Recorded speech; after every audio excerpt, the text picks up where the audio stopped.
This is a Headgum podcast.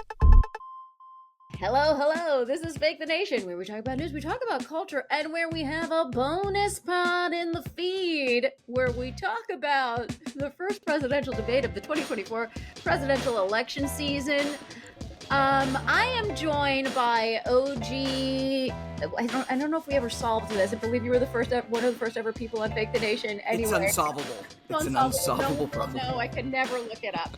But you're joined by Benari Poulten, our very favorite veteran of the United States military. So he brings that perspective, but also comedian, but also writer, but also producer, but all around. Also, wonderful guy. Hey, Benari.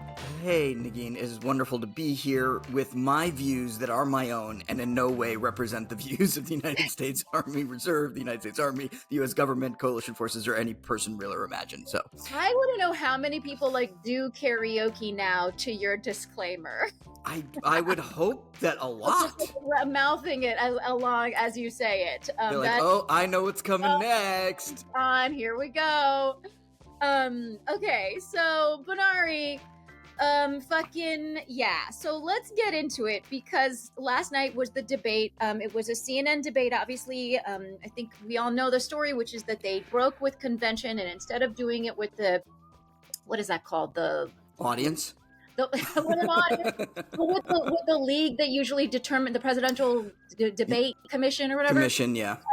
Instead of doing it with them, they broke convention, and they basically made a deal with CNN, and they came up with rules, muting the mics. They had 2 minutes to answer, 1 minute to rebut, blah, blah, blah. There was no audience. There was a coin toss of where they stood. There was a coin toss who gave the final spiel.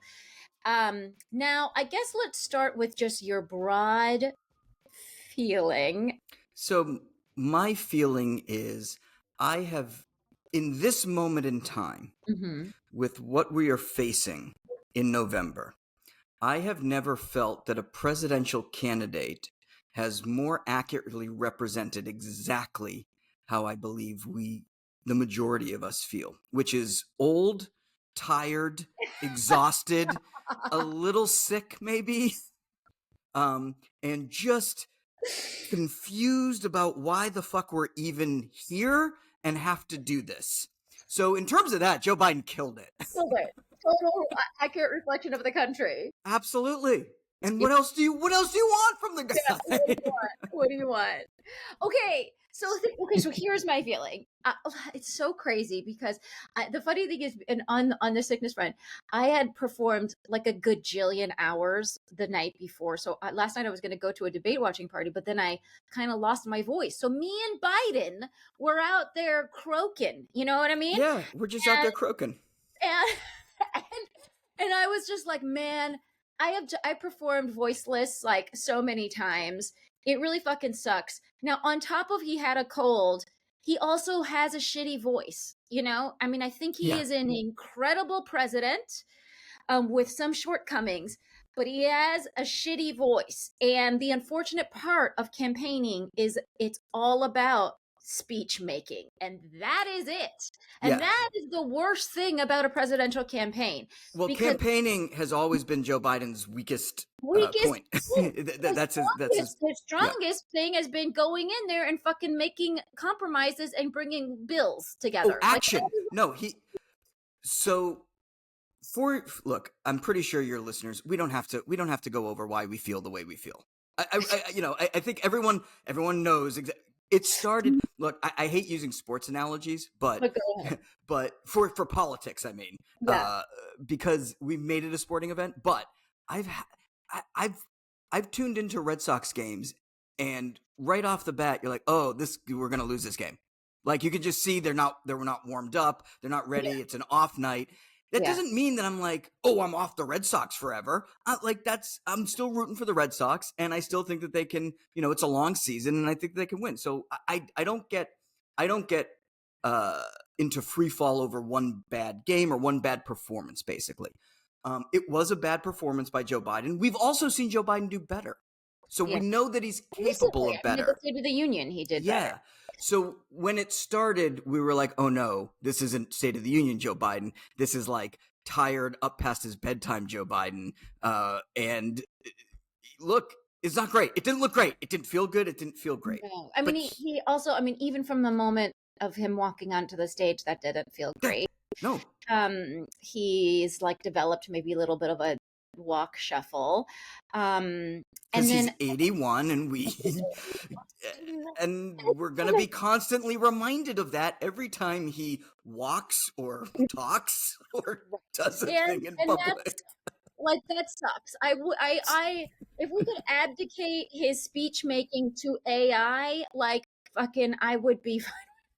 I'm joking, but I'm not joking. No. I think so here's what happened. So in the beginning, he had some terrible kind of incoherent answers. But the thing is, like, if you could strip away the poor voice and the stutter, which he's always had, if you could strip that all away and just listen to the content, I thought he won on content, because and he ended strong too. And he ended strong, and I think he answered. Here's what he did that was revolutionary for this debate, was that he answered the question, and that's something that Donald Trump almost never did. And again, this is so annoying, because we're in a situation where the only fucking person that's worse to listen to because of the quality of his voice than Donald Trump is Joe Biden, even though Joe Biden is 1,000 times a better human being. Don't undersell how shitty Robert Kennedy's voice is. Can we just talk about that as well? Okay, shitty voices. Okay, this is the election season of shitty voices. All right, they're not sending their best. Okay, so who's the guy? Is it Morgan Freeman? Who's the guy that does all the voiceovers? Like, that's who should be doing. At the next Biden Hollywood fundraiser, can we just get a rotating cast of like Morgan Freeman in there, and like, look, Jones. He's got some great support, right? I'm pretty sure we can get some people to just kind of say, "I believe what the president is saying," in a very nice, melodious voice. Like in the Key and Peele sketch. Thank you. Yeah. Obama's anger guy. Like, why don't we that? Have Keegan-Michael Key come out here and do that fucking job? Like, let's just have him do that job and call it a day. You know what I mean? I'm okay with that. We've seen enough. He's running against a fucking felon. It's time to get creative, motherfuckers. And I would also say, it's June. It's June. No one's going to remember that we had a debate next week, never mind in November. Okay. So, like, this is also kind of great. If you're going to have a bad debate, do it now. Get it out of your system now. That was the strategy, actually. Or, I mean, I think the strategy was two-pronged. Have a good debate and calm everyone down about the age panic. Yeah. He did not calm anyone down about the age panic. In fact, he probably made it worse. Made it a little worse. And he, but then the other strategy was, if that fails, it's so far ahead of the election that, like, it'll be forgotten. So I think, okay, let's take a quick break, and then when we come back, we'll continue whatever this is that we're doing. Therapy. And we are back. Okay, I wanted to ask you about a couple of moments, and then I want to talk about what happens next. Okay, right. So that's how we're going to round out this pod. There was a moment where Biden called Trump a loser and a sucker. He said, like, because he talked about how how Trump was reported to have said that people who, in this particular World War I cemetery were losers and suckers. And he didn't go to that cemetery in France, whatever, which is customary.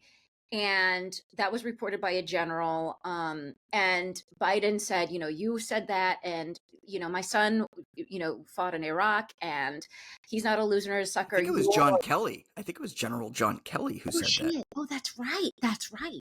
And he said, you're the loser and the sucker. And so it sort of started this kind of attempt to get under Trump's skin, is what it seemed like, which also, like, now we've said a lot about Biden being old, and his fucking voice. Okay. Right. Okay. But Donald Trump was unhinged. Donald Trump. Donald Trump was unhinged, and the format of the debate muted that unhinged element because it kept it contained to these sort of 90 seconds on mic bites. Right. And so, like, he didn't have time to talk about Hannibal Lecter being his best friend. Right. And the longer you let Trump talk, the weirder it gets. Yes. And the more Biden would get under his skin, the moderators would just jump to the next question. So there wasn't a chance in that 2020 debate where Joe Biden really got under his skin and kind of baited Donald Trump into supporting the Proud Boys publicly. We didn't have those moments. And so I think a lot of what we're going to talk about in terms of the failure of Joe Biden to effectively communicate both his vision for the country, but also his ability to govern, was because of style. The substance was still there. Yeah. And the substance was still good on our side. But style points, Donald Trump kind of won because of the format of the debate. Because of the format of the debate, and because he's able to hold it together for short periods. Mm-hmm. And that is, God. He talks in TV. Donald Trump talks in TV.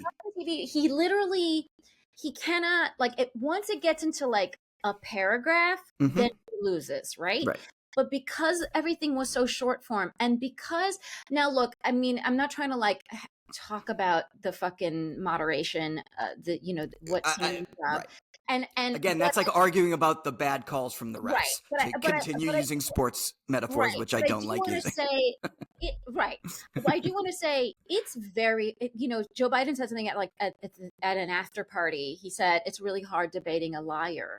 Yes. And I think that that's absolutely true. And the moderators, the one thing that I appreciated that they did is hey, you have 38 seconds. Can you answer the question? What will you do about the environment? Because he was I'm talking about his fucking general or who he fired. So let's talk about what Donald Trump didn't answer. Yeah. He didn't answer any of the questions. Yes, he did. Okay. And let's talk about what Joe Biden did answer. Joe Biden answered the questions, and what's a little frustrating is that I believe he was using sort of old debate rules or classic debate rules. And the reality is Joe Biden has a lot to run on right now in terms of the record. Anytime Donald Trump says we're in bad shape, how? In what way? We are verifiably better off than we were 2 years ago, never mind 4 years ago. We are moving in the right direction, even with inflation. When you compare it to how other countries have recovered since the pandemic and the global decimation of the economy,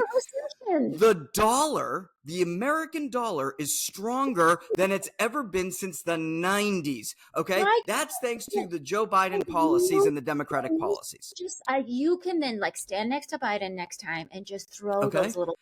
All right. Because if you want to talk about climate change, no president has done more through executive order to boost climate change policies and work around the courts, which have worked under very conservative rulings to sort of prevent the EPA from enforcing a whole host of regulatory changes. Joe Biden's administration has found ways to prevent the Colorado River Basin disaster from happening, which in 2023, there was going to be no water. They have shored that up in the short term in 2026, until 2026, and have a plan to help expand that so that Arizona, Colorado, California don't run out of water. Okay. Yeah. They have through infrastructure, through the infrastructure bill, we are redeveloping cities and towns and getting rid of lead pipes and ensuring that there are quality standards so that we don't have another Flint, Michigan problem. The water quality has been improving. They have put resources and boots on the ground to ensure that at the local level, we are effectively battling climate change where we can, and to move toward lower emissions, better, greener energy use, and creating jobs through it. So that's what Joe Biden has done on climate change. And to his credit, he did talk about the problem is, you mentioned this before, he was using old debate rules. He talked about the Inflation Reduction Act, the biggest climate change bill. He talked about the CHIPS Act. He talked about developing manufacturing jobs. He talked about the support of veterans with the burn pits legislation. PACT Act. He talked about legislation, right? Which is what we, which is when you can if you can weed through the fucking muck of the delivery, the content was there. Now the problem is that Donald Trump has trained the American audience to consume contentless media. And he was very good. Like, all he did was just be like, this is the worst president of all time. He's letting immigrants run amok and murder everybody, and we're a failed nation. And he said that multiple times, and that's all he said, right? Yes. He didn't answer any questions. He said that. He said something about golfing, and he said something about his generals and firing people, and he said something about not sleeping with a porn star. Okay, those are like the 5 main things that he said.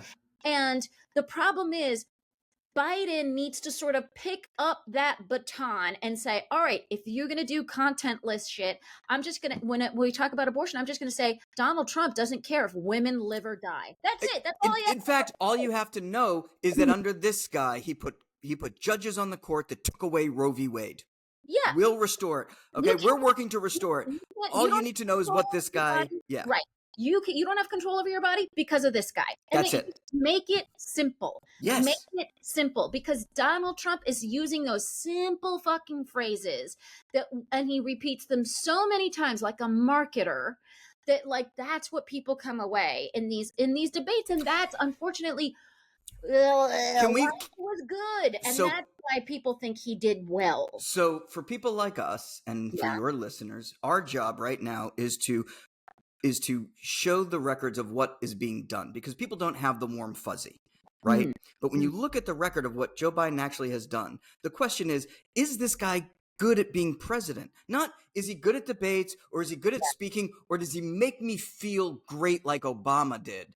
Okay? Those are kind of the wrong questions to ask right now. The question is Joe Biden good at being president? The answer is yes. I mean, he broke OPEC. Let's talk about gas prices. Let's talk about the fact that this guy used the strategic oil reserves to break OPEC, which hadn't been, to break the stranglehold of OPEC, to keep gas prices low, and also to dilute the power that OPEC has had over controlling those prices on the global market. And the crazy thing, Benari, is that I feel like the administration has had so many wins, and people know almost nothing. And they know almost nothing about it, and so it's very. But I want to also get real with you. Yes, let's be real. Which is the chatter. Yeah, I know. There was like a pre-debate. What are the odds that this is going to be a brokered convention? And it was like 10% or something. And then there was, at the post-debate, those odds went up to 20%. They doubled. Now there is chatter, and I fucking heard it from every motherfucker on TV and in the radio, that people are talking about what if he fucking actually steps down and we have a brokered convention. Sure. So because I'll tell you how I feel. There's been brokered conventions, and I believe there's been 4 brokered conventions in our history. It's not like fucking crazy, right? No. Like, it can happen. A. B, we don't need to have had a candidate be around for a goddamn year campaigning. Like, we can take the French model, the Canadian model, the whatever. My feelings on campaigns. Yeah. Okay. 3 months tops. Let 3 months tops. Let it be these 3 months. Like, fuck it. You know what I mean? Let it be these 3 months. Okay. So there's that. That's one of my feelings. And then, my other feeling is I'm voting, for a series of, ethical and ideological positions that I believe in, which are on the left. So either way, my feeling is he steps down, there's a new person, I'm going to vote for whoever the fuck that is, right? Because I think Trump is that much of a disaster. Also, or he doesn't step down, and it doesn't matter because I'm voting for him, because if he dies, unfortunately, is a possibility, the person he is number 2, I also believe in, right? Right. So this is how I'm thinking about it and how I'm voting. But the swing voters, 5 of them out there, I don't know what they're thinking. So for them, what do you think we should do for them, Benari? I think the swing voters have checked out and are waiting for November. And the only people freaking out about it are the inside politics wonks who care about this stuff, and 10 to 20% is still less than the 80% chance that we're not going to have a brokered convention. All right, 20% is still not anywhere near a majority of people. We go into panic mode unnecessarily when we've seen, historically speaking, slow and steady wins the fucking race. Okay. So you're against the idea of a broker. Look at it, first off, a brokered convention is stupid when you have an incumbent president.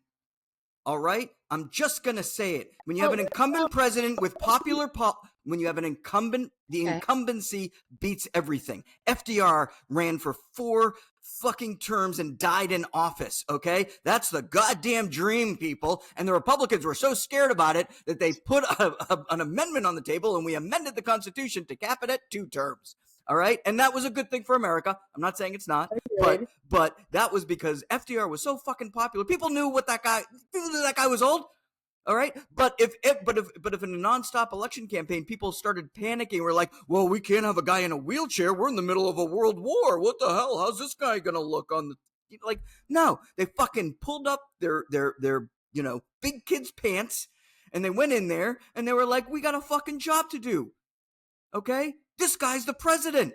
Until you're the president, shut the fuck up. That's my answer to a brokered convention. Okay, sorry, guys. I think that was a very forceful argument. I love it. I hear what you're saying. I also think for the people that are seriously thinking, because the shuffle, the voice, I just don't see any of this getting better. By the way, where are the fucking biohackers on the campaign trail? Like, why isn't Biden keto, doing cell rejuvenation therapy, and you know what I'm saying? Like, there are things, you know what I mean, that can be done.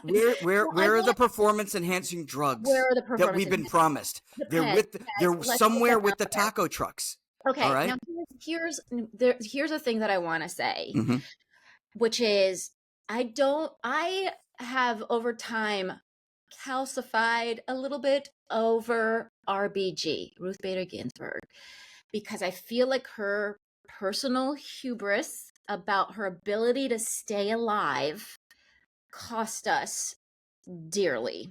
So the question is, can Biden make it? So the only question to be asking is, can Biden make it to November?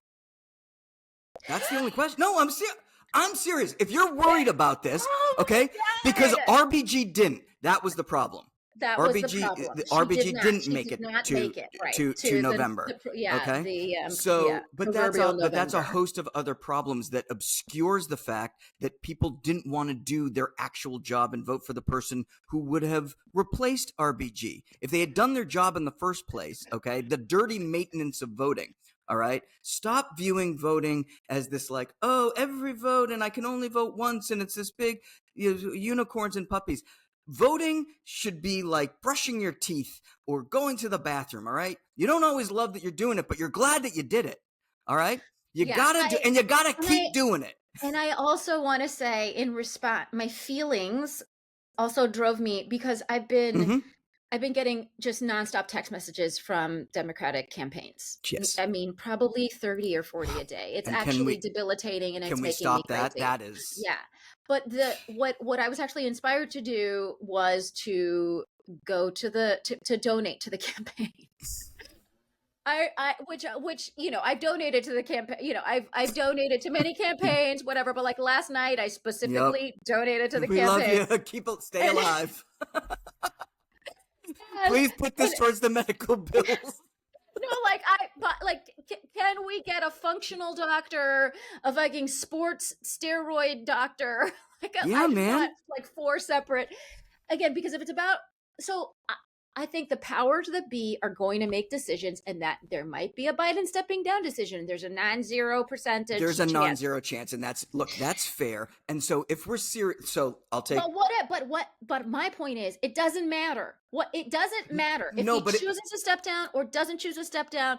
I am fighting very fucking hard. Yes, but for this race. But let's be real. For the people who would like that, who's the replacement? This is the problem, is people can't get out of their way. There's only one person. Oprah. Okay. No, but I was going to say, there's only one person who has beaten Donald Trump in a head-to-head election. And that That's guy's the Oprah. president of the That's United right. That's States. president. Oh, yes. Okay? So that is the guy who's currently there. Until you can show me someone else who can do that. Okay, but Benari, that's like one of those, we feel like he's the only one that can do it, but that's not true. We don't know if Elizabeth Warren couldn't have done it. We don't know if Pete Buttigieg couldn't have done it. But I know that they couldn't get to the point where they could go head to head. So if you can't beat the guy who beat the guy, then you're probably not going to beat the guy. So well, why do you want that?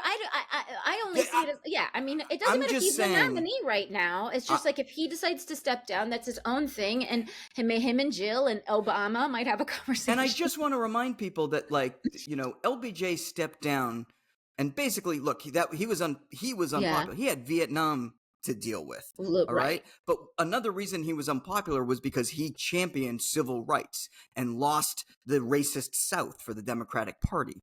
Yeah. And he had a lot of baggage. He stepped down to basically let Robert Kennedy run, the good one, RFK, and Bobby was assassinated. And so we had to go to a brokered convention because we lost our incumbency. Right. That was the most powerful thing we had. And they ended up putting up a weak candidate who was the vice president. So it was still a guy attached to the administration that they were trying to run away from. And we didn't get the benefit of the incumbency. And that gave us Richard Nixon.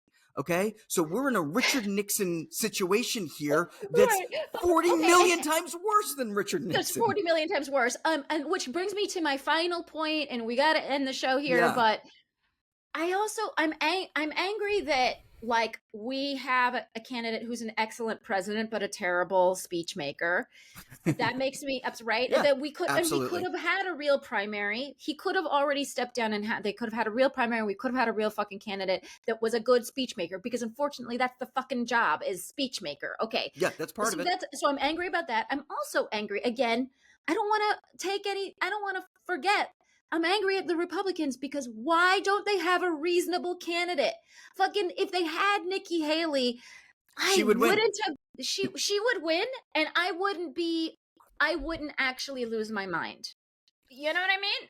Yeah, but I'm just saying, be fucking reasonable. That's a new t-shirt. Be reasonable. I mean, what is that candidate? What is that candidate? What are we doing here? And I think one thing that I'm going to put this on the Trump era of politics. Okay, Joe Biden's presidency is a result of the Trumpification of the Republican Party. What Joe Biden represents and what he's good at is the day-to-day logistics of doing your fucking job. Okay, he is not a guy who is because he's old, because he doesn't have a post-presidential future. He's not looking to, like, write his book and get a TV deal and workshop something on Amazon and Netflix and have a production company and go on a speaking tour. Okay, being president is the only thing that he's focused on, and so that means fixing a lot of the things that got broken under Trump, making sure that our regulatory powers are being bolstered while conservative courts are gutting, regulatory powers and trying to privatize things that should be public utilities and public goods and services, and so Joe Biden's job is trying to make government just function, and the just functioning is the hardest fucking thing in the world. And then you look across the aisle, and no Republican has any interest in a functioning government. Don't do anything. And Donald Trump represents all of that. They want the chaos, they want the spectacle, and he is a dark reflection of the contempt they have for the American people. And I would like to just hang that on the entirety of the Republican Party. Yeah. Because Donald Trump is pure embodiment of contempt for American democracy. And that's what's at stake. So yes, let's all feel bad that it was not a great debate. Let's all take stock that we wish we had better options and that we had a younger, more vibrant candidate who represents both our values, our ideals, and also is good at the logistics of government and making government function. That would be great if that candidate's out there, and we should be grooming those types of candidates. And I wish they would step forward for the future of the Democratic Party, but also for the future health of American democracy. But where we are today and where we are in 2024, we gotta make sure that Joe Biden makes it to November. That's the final word from Benari. Make sure Joe Biden. By the way, I want him to make it to. I want him to live a long and healthy life. I want to live a long and healthy life, and I want the Democratic Party to make their choice and their decision and do it quickly. And I will, whatever that choice is, I'm getting on board. That's my position. That's how I think we should think about it. All right, folks, that is the end of this crazy debate recap pod / therapy session. Benari Lee Poulten, where do people find you? You know, they can find me at all the horrible places like X and you know, somewhat good place like Instagram at Benari Lee, and I'm on Blue Sky as well, and I'm sure I'll pop up and be around. Yeah, but you know, I love hearing from you. You guys are great. Thank you. We're in this together. We're in this together. Yes. Oh, yes. That's fucking cheesy, but it's so goddamn true. Okay. And then, folks, you know where to find me. And I want to really thank Andrew McGuire, wonderful producer, because we're asking so much of him to do these extra things. And so thank you so much. Andrew, thanks to everyone at Headgum. Thanks to Gaby Alter for our theme music. And if you have any thoughts or ideas, especially about this debate, just go ahead and email us at fakethenationpodcast@gmail.com. And we'll be back in your earballs next week.